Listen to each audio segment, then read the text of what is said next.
Assalomu alaykum. Bugun turetskiy pocha pishirdim.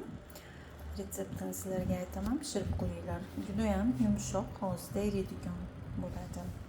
Ichiga bitta tuxum, 1 stakan sut, 1 stakan iliq suv, bitta qoshiqchada droji, bitta qoshiqchada tuz, 2 qoshiqchada shakar, keyin 4 ta stakan, ya'ni taxminan 5-6 ta stakan, ya'ni oz qo'yib, ichiga yana 250 gram margarin solasizlar xona haroratida, oz qoldi esimdan chiqib qolishiga.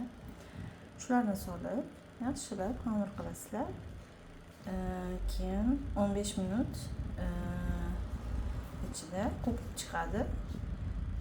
Keyin olib uni shakl berib, o'zlaring xohlagan shakl berib, ichiga narsa qo'shsalaring ham bo'ladi arasiga. Masalan, sir qo'shsalaring bo'ladi arasiga tugib turganda.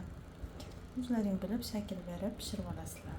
Tavsiya qilaman, rosa ham zo'r, og'izda eriydigan chiqadi.